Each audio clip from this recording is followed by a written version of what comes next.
all over a putrid casket. I think it's Rosetta Stone teacher simply teaching students a thick accent.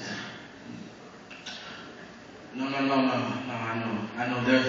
There has to be a glitch. There has to be an abnormality. There's an anomaly of the mind. A broken toothpick has been used to pick the lock that we call time. Opinion, emotion, and judgment are definitely on top of the head of fact. Marijuana is being used to cure spiritual asthma attacks.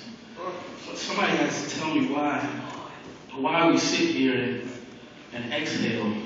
When we're in hell, when warm cribs have turned into cold tombs, when overcrowded coffins have been replacing vacant wombs, when umbilical cords now transport embalming fluid, and that chip on your shoulder, it's grown into a boulder, you know, that they know, that you know you can't move it. You see the stained blood on our hands, as well as flowing blood in the streets, indicating that we are either molding hearts or stabbing heartbeats. It doesn't even matter which one it is. As humans, we sit there and lather, rinse, and repeat, even with burns on our hands and calluses on our feet. Don't speak to me about being fair.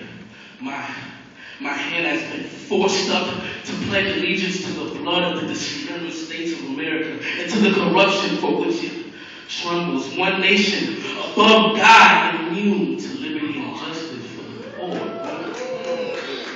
Don't speak to me. You want to know the diagnosis? This is what it is. There's too many Band-Aids and not enough permanent stitches. There's not enough good women, and yet there's too many bad bitches. There's too many chains, and there's not enough crosses. There's not enough servants, and yet there's too many self-proclaimed bosses. There's too much chewing, and there's not enough digesting. There's not enough praying, yet there's too much resting. There are too many hands, but not nearly enough precision.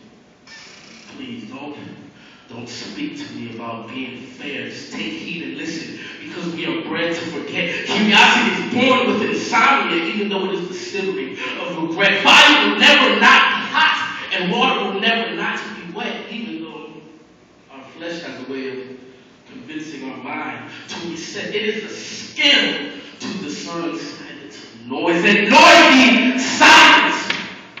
So the question is, are you scarred from a violent race, or a race to violence? You see, when you're sick like me, you rarely see the dust in the air, but I bet you'll notice this sneeze. You rarely feel the trees sway, but I bet you'll notice that breeze. You rarely see the holes in the walls, but I bet you'll notice those traps with that stinky cheese. So the question is, have I been dealing with the symptoms, or rather the disease? Get what I'm saying.